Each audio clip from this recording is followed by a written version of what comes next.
ওম নমঃ শিৱায় নমস্কাৰ বন্ধুসকল পুনৰ এটা গুৰুত্বপূৰ্ণ ভিডিঅ'লৈ স্বাগতম জনাইছোঁ। এই ভিডিঅ'টোৰ জৰিয়তে মকৰ ৰাশি আৰু মীন ৰাশিৰ জাতক জাতিকাসকলৰ আহি থকা এই নতুন বছৰটো আপোনালোকৰ কিদৰে পাৰ হ'ব, কোনখিনি ক্ষেত্ৰত সাৱধানতা অৱলম্বন কৰিব, কি পৰিৱৰ্তন দেখিব পাব, বন্ধুসকল সকলোখিনি আপোনালোকৰ তথ্য আমাৰ এই গুৰুত্বপূৰ্ণ ভিডিঅ'টোৰ জৰিয়তে জানিব পাৰিব। যদিহে আমাৰ এই চেনেলটো প্ৰথমবাৰৰ বাবে চাইছে চেনেলটো ছাবস্ক্ৰাইব কৰি দিব নাপাহৰিব আৰু কমেণ্ট বক্সত ওম নমঃ শিৱায় জয় মা লক্ষ্মী লিখিবলৈ একেবাৰে নাপাহৰিব। পলম নকৰি গুৰুত্বপূৰ্ণ ভিডিঅ'টো আগবাঢ়িছোঁ আহক। প্ৰথমতে আপোনালোকক জনাব বিচাৰিছোঁ মকৰ ৰাশিৰ জাতক জাতিকাসকলৰ কিছু স্বভাৱ আৰু প্ৰকৃতি। মকৰ ৰাশিৰ লোকসকলৰ সাংগঠনিক ক্ষমতা বৰ ভাল। এই ৰাশিৰ লোকসকল অতি আৱেগিক আৰু কামৰ প্ৰতি নিষ্ঠাৱান হয়। এই ৰাশিৰ লোকসকলৰ অনুশাসিত দায়িত্বশীল, এওঁলোকে নিজৰ দায়িত্ব বুজি পায় আৰু ব্যৱহাৰিক আপোনালোকৰ প্ৰকৃতি বুলি কৈছে। এই ৰাশিৰ লোকসকলৰ আচৰিত ধৰণৰ যুক্তিসংগত ক্ষমতা আছে। এই ৰাশিৰ জাতক জাতিকাসকলৰ বিশ্বাসযোগ্য বন্ধু বুলি প্ৰমাণিত হয়।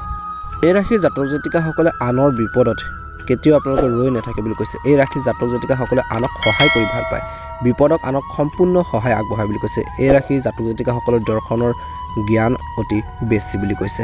বন্ধুসকল এতিয়া আহিছোঁ 2024 চনটো মকৰ ৰাশিৰ জাতক জাতিকাসকলৰ কিদৰে পাৰ হ'ব। প্ৰথমতে কেৰিয়াৰৰ পৰা আৰম্ভ কৰিছোঁ। এইবাৰ দশম স্থানত দেৱগুৰুৰ বৃহস্পতিৰ প্ৰভাৱৰ বাবে আপোনালোকৰ কৰ্মৰ ক্ষেত্ৰত ভাল এটা ফল পাব বুলি কৈছে। এপ্ৰিলৰ পিছত সময় অনুকূল হৈ আহিছে। এই সময়ত আপোনালোকৰ কাৰোবাৰ লগত নতুন কাম আৰম্ভ কৰি, নতুন এটা বিজনেছে হওক বা যিকোনো কাম আপোনালোকে আৰম্ভ কৰি য'ত এটা ভাল লাভ পাব পাৰিব বুলি কৈছে। ৰাহু আৰু কেতুৱে আপোনাক সহায় কৰি যাব বুলি কৈছে। ৰাহুৰ বাবে আপোনালোকৰ বিশেষকৈ আপোনালোকৰ আত্মবিশ্বাস বৃদ্ধি কৰিব বুলি কৈছে আৰু আপোনালোকৰ ৰিস্ক ল'বলৈ সক্ষম হ'ব বুলি কৈছে। এই সময়ছোৱাত আপুনি কঠোৰ পৰিশ্ৰম কৰিব আৰু চাকৰি বা ব্যৱসায়ত নিজৰ উচ্চাকাংক্ষা পূৰণ কৰিব পৰাৰ অৱস্থা থাকিব বুলি কৈছে। বহিৰাজ্যত কাম কৰিব বিচৰা লোকসকলৰ বিশেষকৈ সপোন মে' মাহৰ পিছত পূৰণ হ'ব পাৰে বুলি কৈছে। এই ৰাশিৰ প্ৰভু শনিৰ দ্বিতীয় স্থানত থাকিব, শনিৰ নিজ ৰাশি থাকিব, গতিকে ই আপোনালোকৰ কোনো বিশেষ ক্ষতি নকৰে। পৰিয়াল বা পাৰিবাৰিক ক্ষেত্ৰত পাৰিবাৰিক বা আৰু সামাজিক দৃষ্টিকোণৰ পৰা এই বছৰটো আপোনালোকৰ শুভ দেখা পোৱা গৈছে। বছৰৰ আৰম্ভণিতে চতুৰ্থ স্থানত থকা বৃহস্পতিৰ গ্ৰহৰ ওপৰত শনি দিশৰ প্ৰভাৱৰ বাবে আপোনালোকৰ ঘৰুৱা পৰিৱেশ অনুকূল হ'ব বুলি কৈছে। তৃতীয় ঘৰত ৰাহুৰ প্ৰভাৱৰ বাবে আপোনালোকৰ সাহস আৰু ক্ষমতাৰ গঢ় লৈ উঠিব। শিশুৰ দৃষ্টিভংগীৰ পৰা আপোনালোকৰ বছৰটো আপোনালোকৰ স্বাভাৱিক হ'ব। যদিও এপ্ৰিল মাহৰ পিছত বৃহস্পতিৰ পঞ্চম স্থানত ট্ৰেনজিট হৈ আছে বুলি কৈছে, তাৰপিছতে আপোনালোকৰ সময় অনুকূল হৈ পৰিব। এই ৰাশিৰ জাতক জাতিকাসকলৰ এই বছৰটোত বিশেষকৈ ঘৰলৈ আপোনালোকৰ কোনো ধৰণৰ নতুন সদস্য আহিব পাৰে। অৰ্থনৈতিক অৱস্থা কিদৰে পাৰ হ'ব। বছৰৰ আৰম্ভণিতে নতুন অৰ্থাৎ এই বছৰটো আপোনালোকৰ আৰম্ভণিৰ সময়ছোৱাত আপোনালোকৰ ধন সঞ্চয়ৰ ওপৰত গুৰুত্ব প্ৰদান কৰিব লাগিব বুলি কৈছে। বৃহস্পতি গ্ৰহে আপোনালোকৰ সঞ্চিত ধন লাভ কৰাত সহায় কৰিব পাৰে বুলি কৈছে আৰু পূৰ্বপুৰুষৰ সম্পত্তি আহৰণতো আপোনালোকক সহায় কৰিব। এই বছৰৰ আৰম্ভণিতে বুধ আৰু শুক্ৰ আপোনালোকৰ একাদশ স্থানত অৱস্থিত হ'ব, যাৰ ফলত ভাল এটা উপাৰ্জনো হ'ব বুলি কৈছে। এপ্ৰিল মাহৰ পিছত আপোনালোকৰ বৃহস্পতি গ্ৰহৰ প্ৰভাৱৰ বাবে ধনৰ প্ৰভাৱত ধাৰাবাহিকতা আপোনালোকৰ থাকিব বুলি কৈছে।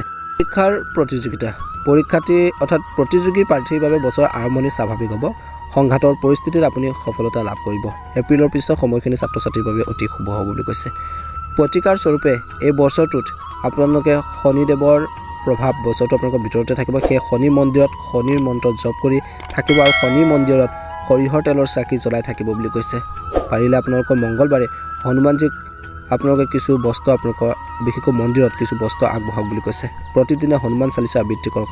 নিশ্চয়কৈ আপোনালোকৰ এই বছৰটো সুন্দৰভাৱে পাৰ হ'ব, মনৰ ইচ্ছাবোৰ পূৰণ হ'ব, কনফিডেঞ্চ বাঢ়িব আৰু এই বছৰটোত যিখিনি আপোনালোকে কৰণীয় কাম আছে সেইখিনি সুন্দৰভাৱে কৰি যাবলৈ চেষ্টা কৰিব। এটা ভাল প্ৰতিফলন দেখিবলৈ সক্ষম হ'ব। খং ৰাগবোৰ পৰিহাৰ কৰিব, নিজৰ আৱেগক নিয়ন্ত্ৰণ কৰিব। যিকোনো সিদ্ধান্ত লওঁতে আপোনালোকে ভাবি চিন্তি ল'বলৈ চেষ্টা কৰক। আনৰ কথা বতৰাত প্ৰভাৱিত হৈ কোনো ধৰণৰ কাম নকৰিব। গতিকে এনেকুৱা ধৰণৰ কথাখিনি আপোনালোকৰ ক্ষেত্ৰত গুৰুত্ব প্ৰদান কৰিব। নিশ্চয়কৈ এটা ভাল প্ৰতিফলন দেখিবলৈ সক্ষম হ'ব। আপোনালোকৰ এই বছৰটো সুন্দৰভাৱে পাৰ হওক, আহি থকা দিনবোৰ সুন্দৰভাৱে পাৰ হওক তাৰে কামনা কৰি বন্ধুসকল এবাৰ আহিছোঁ মীন ৰাশিলৈ। যদিহে আমাৰ চেনেলটো প্ৰথমবাৰৰ বাবে চাইছে চেনেলটো ছাবস্ক্ৰাইব কৰি লগতে বেল আইকনটো দবাই দিবলৈ নাপাহৰিব আৰু কমেণ্ট বক্সত ওম নমঃ শিৱায় জয় মা লক্ষ্মী লিখিবলৈ একেবাৰে নাপাহৰিব। আপোনালোকৰ সকলোৰে দিনটো শুভ হওক, এই বছৰটো সুন্দৰভাৱে পাৰ হওক, কনফিডেঞ্চ ৰাখিব। মীন ৰাশিৰ জাতক জাতিকাসকল বাৰ্ষিক ৰাশিফল জনোৱাৰ আগতে বন্ধুসকল জনাব বিচাৰিছোঁ মীন ৰাশিৰ জাতক জাতিকাসকলৰ কিছু স্বভাৱ আৰু প্ৰকৃতি। এই ৰাশিৰ জাতক জাতিকাসকলৰ সদায় মনটো পৰিষ্কাৰ হয়, আনক সহায় কৰি এওঁলোকে ভাল পায়। মীন ৰাশিৰ লোকসকলে তেওঁলোকৰ প্ৰতীক হৈছে মাছৰ দৰে শান্ত।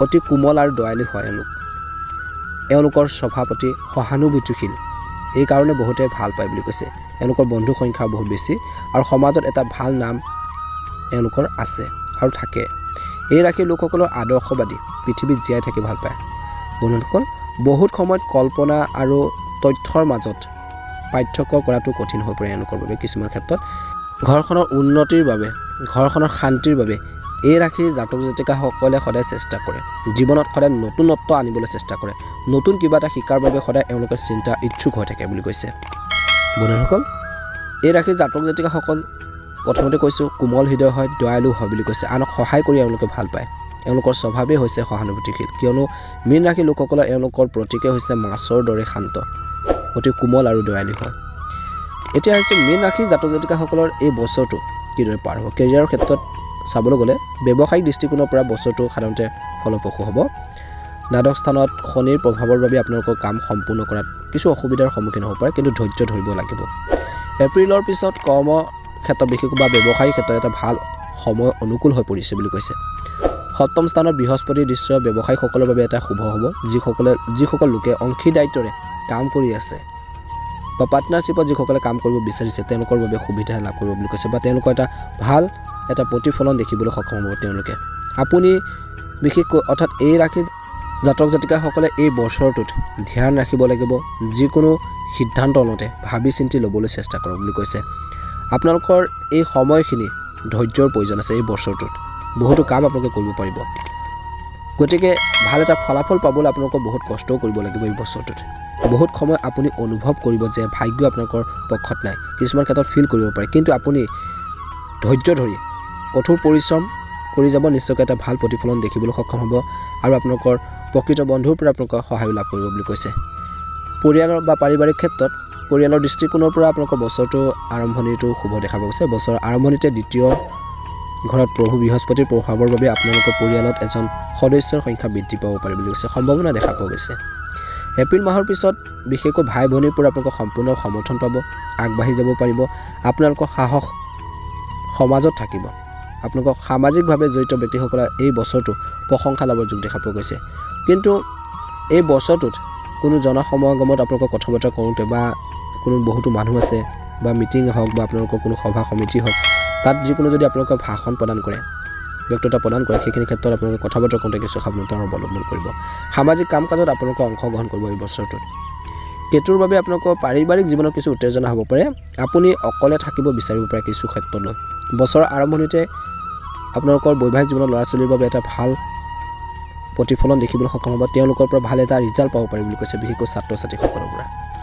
দ্বিতীয় স্থানত বৃহস্পতিৰ প্ৰভাৱৰ বাবে আপোনালোকৰ সন্তানৰ উন্নতি হ'ব বুলি কৈছে এই সময়ছোৱাত আপোনালোকৰ সন্তানৰ লগত আপোনালোকৰ আৱেগিক মোহ আপোনালোকৰ বৃদ্ধি পাব বুলি কৈছে তেওঁলোকৰ প্ৰতি মৰম চেনেহ তেওঁলোকৰ ছাকচেছত আপুনি গৌৰৱান্বিত হ'ব স্বাস্থ্যৰ ক্ষেত্ৰত এই বছৰটো আপোনালোকৰ ৰাশিত বিশেষকৈ ৰাহুৰ প্ৰভাৱৰ বাবে সৰু সৰু ৰোগৰ বাবে আপুনি অসুবিধা পাব পাৰে ধৈৰ্য ধৰিব যদি ইতিমধ্যে আপোনালোকৰ কোনো ৰোগ আছে তেন্তে সাৱধান হওক বুলি কৈছে সুষম খাদ্য খোৱাৰ লগতে দৈনন্দিন কাম কাজত আপোনালোকে অনুশাসিত কৰি ৰাখক নিশ্চয়কৈ এটা ভাল প্ৰতিফলন দেখিবলৈ সক্ষম হ'ব ৰাতিপুৱা ব্যায়াম আৰু যোগাসন কৰিব এই বছৰটোত নিজৰ হেল্থৰ প্ৰতি ধ্যান ৰাখক দ্বাদশত বিশেষকৈ শনিৰ প্ৰভাৱত যদি আপুনি কোনো ৰোগে আপোনালোকক দীৰ্ঘদিন ধৰি অশান্তি দি আহিছে তেন্তে এই বছৰ আপুনি ইয়াৰ স্থায়ী চিকিৎসা আপোনালোকে লাভ কৰিব বুলি কৈছে অৰ্থনৈতিক অৱস্থা কেনেকুৱা হ'ব অৰ্থনৈতিক অৱস্থাৰ পৰা এই বছৰটো আপোনালোকৰ স্বাভাৱিক হ'ব দ্বিতীয় স্থানত বৃহস্পতি ট্ৰেনজিট ইফেক্টৰ বাবে আপোনালোকৰ ধন সম্পত্তিৰ ধাৰাবাহিকতা আপোনালোকৰ থাকিব বুলি কৈছে ধন সম্পত্তিৰ বৃদ্ধি পাব এপ্ৰিল মাহৰ পিছত আপুনি ধৰ্মীয় আৰু সামাজিক কামতো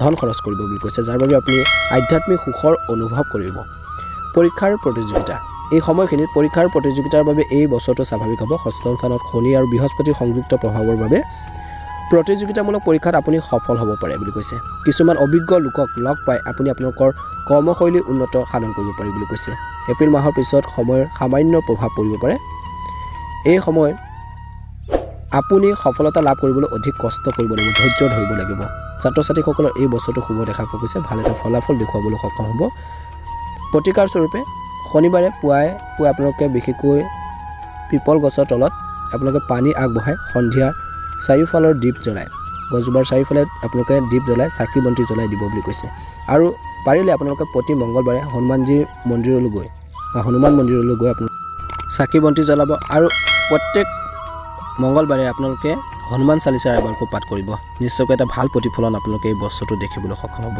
আপোনালোকৰ মনৰ ইচ্ছাবোৰ পূৰণ হওক সদায় নিজৰ ওপৰত বিশ্বাস ৰাখিব কনফিডেন্স ৰাখিব আপোনালোকে 2023 চনত কৰিব নোৱাৰা বহুতো কাম আপোনালোকে এই বছৰটোত সুন্দৰভাৱে কৰিব পাৰিব গতিকে এই বছৰটো ধ্যান ৰাখি ধৈৰ্য ধৰি আগবাঢ়ি যাবলৈ চেষ্টা কৰিব নিশ্চয়কৈ সাকসেছ লাভ কৰিবলৈ সক্ষম হ'ব অনুগ্ৰহ কৰি কমেন্ট বক্সত ওম নমঃ শিৱায় লিখিব আৰু যদি চেনেলটো নতুন হয় চেনেলটো সাবস্ক্ৰাইব কৰি দিবলৈ একেবাৰে নাপাহৰিব ধন্যবাদ ওম নমঃ শিৱায়